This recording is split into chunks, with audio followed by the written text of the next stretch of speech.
All right, now we're on the day 7 notes.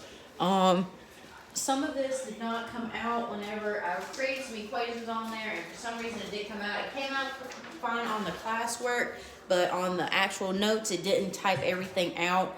There's some equation pieces that are missing, so I'm going to fill those in as I go over them. Today we're going to talk about Pascal's triangle and binomial theorem. I'm going to be real with you. I don't know why this is in the statistics and probability unit, but I got to teach it anyways, and it's actually kind of helpful. It'll kind of make some sense once I do go over a couple of examples. So Pascal's triangle, it helps you expand binomials, okay?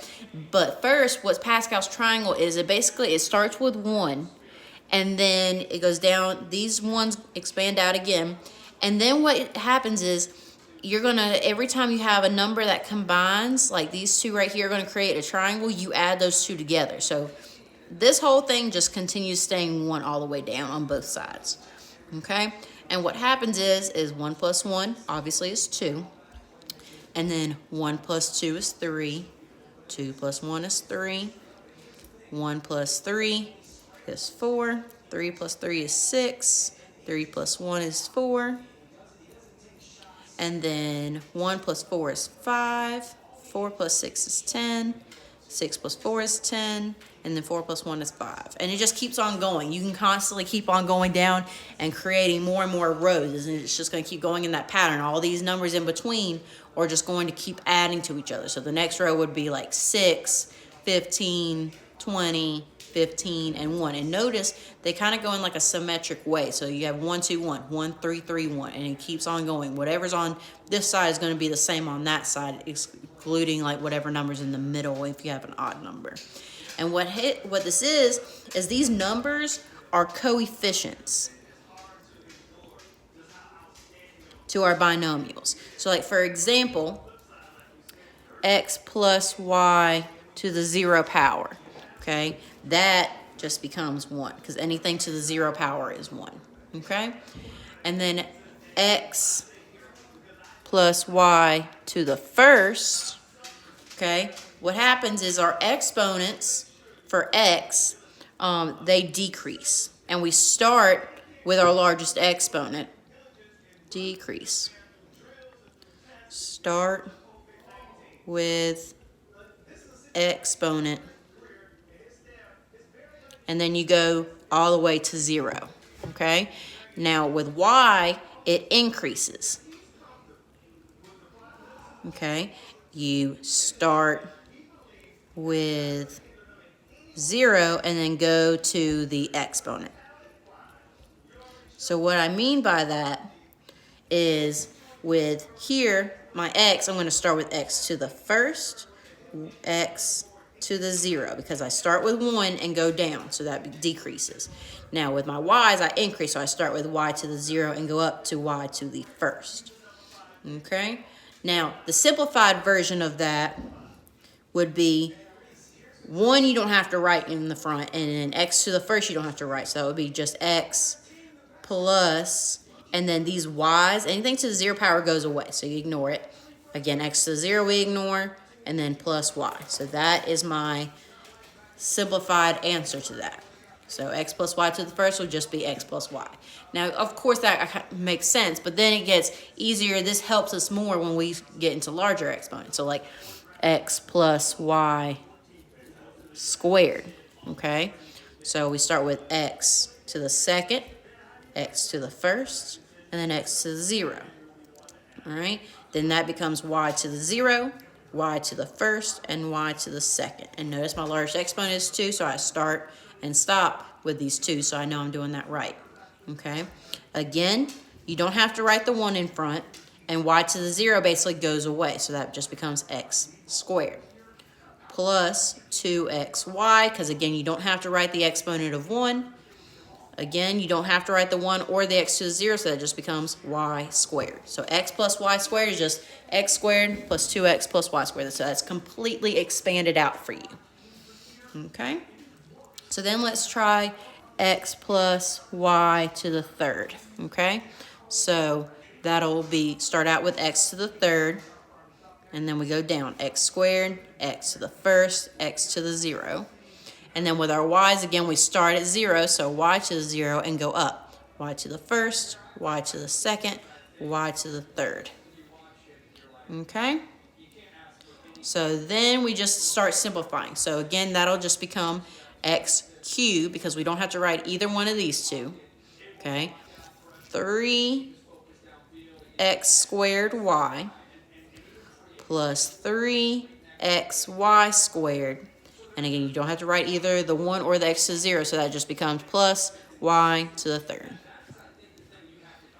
Okay?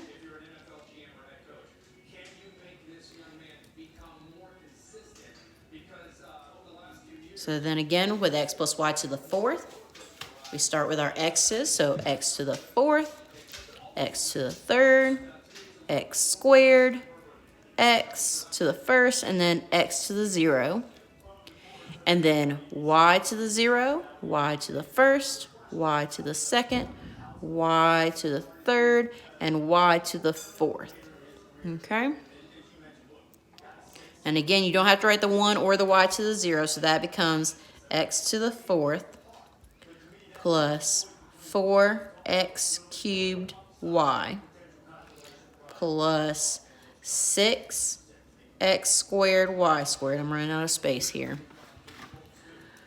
Plus 4xy cubed plus y to the fourth. Anything to the 0 power you do not write. So I do not want to see in your answers x to the 0, y to the 0. You don't write it at all, because it basically cancels itself out. Okay? So when you write these, I shouldn't see x and x. I should see x and then no x at all in that last part of your problem. Okay? Because I can already see some of y'all making that mistake.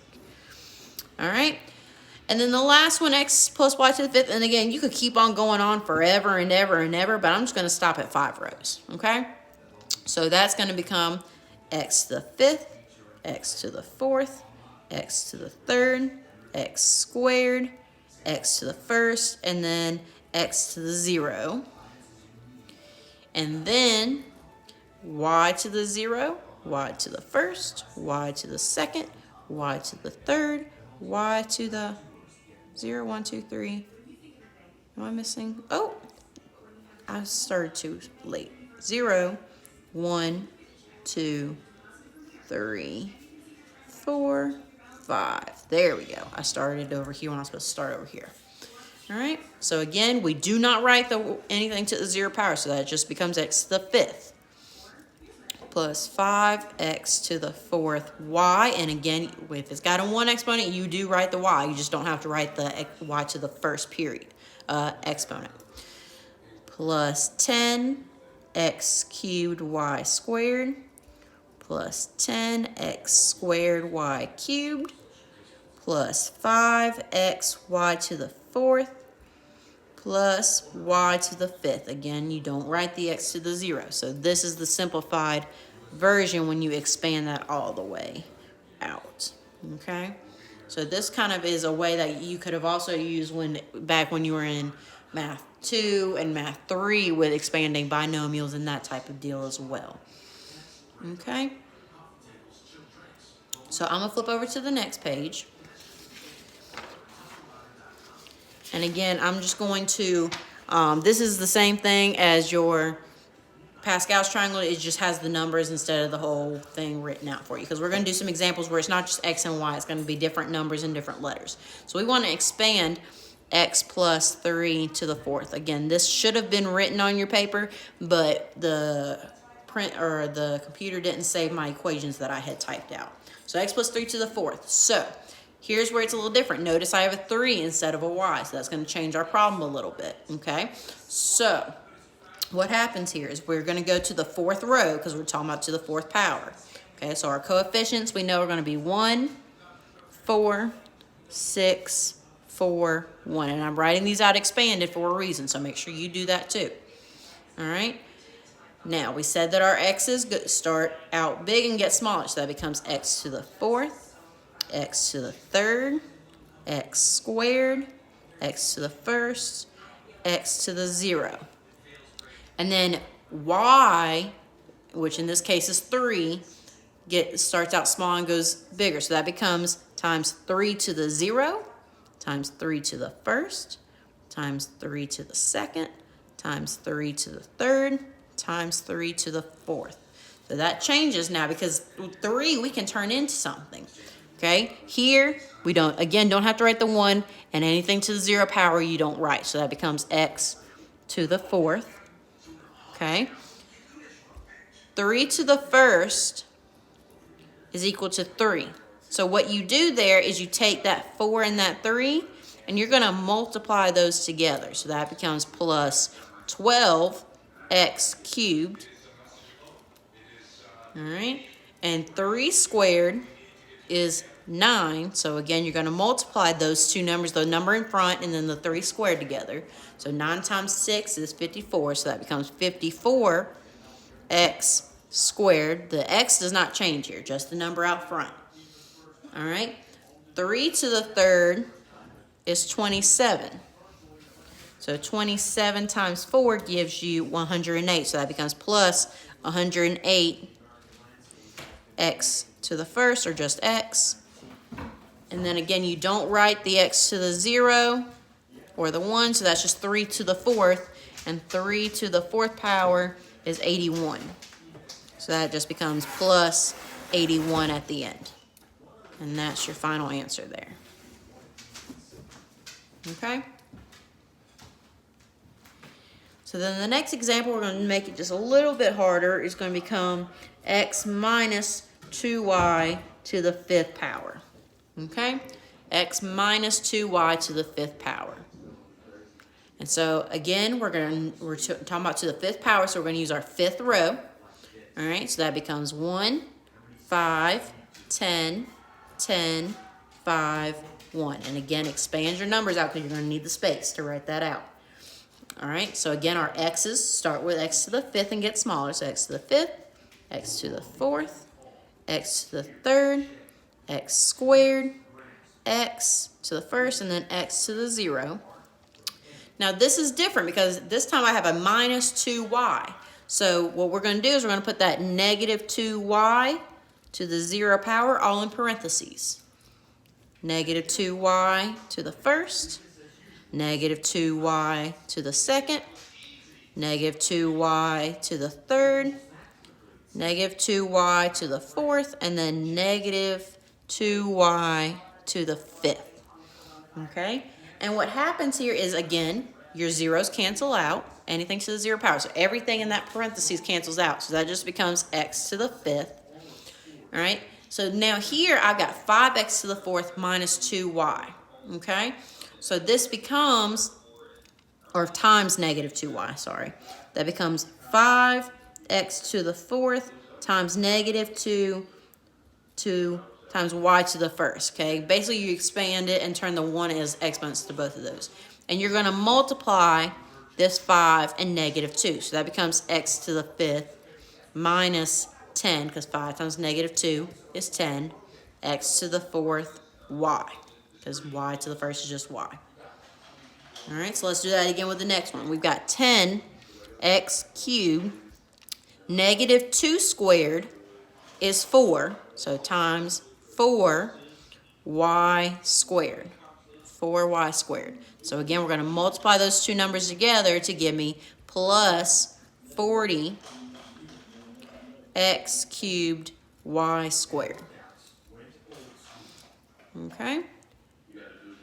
So then again, let's do that again. I know these I wrote a little too close together, so just bear with me. So then we've got 10x squared.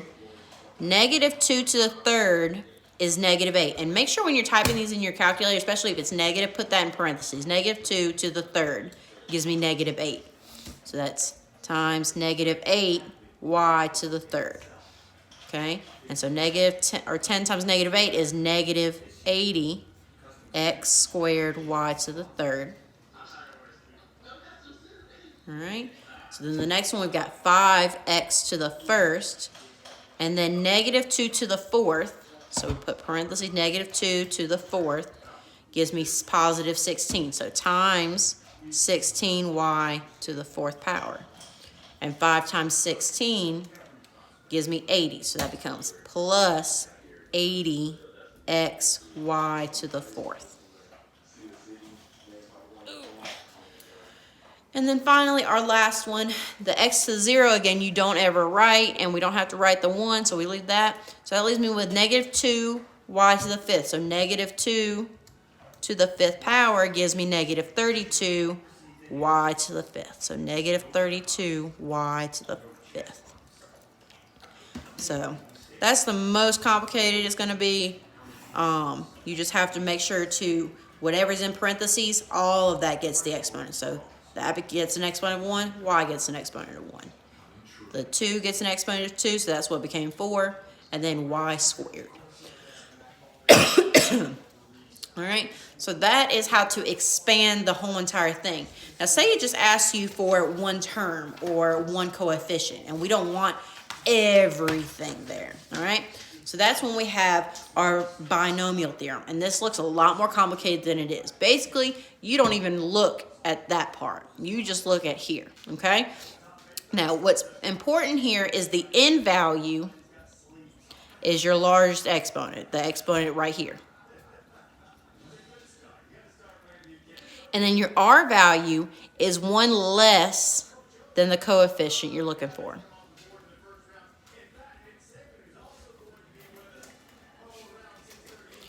And the reason why that is because we start with 0. So that means if I'm looking for the 5th term, that means it's actually going to be the 4th term because you're starting out 0, 1, 2, 3, 4 instead of 1, 2, 3, 4, 5. Okay? So we always, that r value is going to be one less than what we're looking for. All right? So for our example, I want to find the 5th term of x plus a to the 12th power. All right? So again, don't even look at this part right here. All right, we got our n factorial. Remember, n is my exponent, which is 12. So that becomes 12 factorial over r is my one less exponent than what I'm looking for. I'm looking for the 5th, so that means that's going to become 4 factorial times our n value minus r. So 12 minus 4 factorial. And then you got x to the n, 12 minus 4, times y to the 4th, because we got n minus r and then r right there, okay? So this piece right here, the 12 factorial over 4 factorial times 12 minus 4, I'm just going to type that in the calculator. So 12, remember factorial, you go to math, go to probability, and then go down to the factorial button, divide. And then whatever's in the bottom, you put the whole thing in parentheses. So that's 4 factorial. So 4 math probability. Go down to factorial. Times 8 factorial, because 12 minus 4 is 8. So math, go to factorial again. Close that parentheses. And that becomes 495. So 495, x, 12 minus 4 is 8, y to the 4th. And that is what your 5th term would be. So without having to expand all the way out to the 12 and then find what that 5th term is, you already have it right then and there for you. All right, so say I want to find the 4th term of 2x minus 3y to the 6th. Now this one's a little bit more complicated, okay? So again, just looking at the equation here, n factorial. So that would be, my n is my exponent here, so that's 6 factorial over r factorial. Well, I'm looking for the 4th, so that means my r is 3. So 3 factorial over 6 minus 3 factorial times x, which in this case is 2x. So 2x to the n minus r. So that's 6 minus 3 times y, which in this case is negative 3y to the 3rd power, because that's what my r value is, okay? So then you again simplify. So 6 factorial, 6 math, go to our factorial, divided by 3 factorial, times, and 6 minus 3 is again 3 factorial, which becomes 20. Now here, this is times 2x to the 3rd, because 6 minus 3 is 3, times negative 2y to the 3rd. Okay? And again, just like before, we're going to expand this exponents out to both of these. So that becomes 20 times 2 to the third is 8, x to the third, times 2 to the third again is 8. Wait, I wrote that wrong. Negative 3, sorry.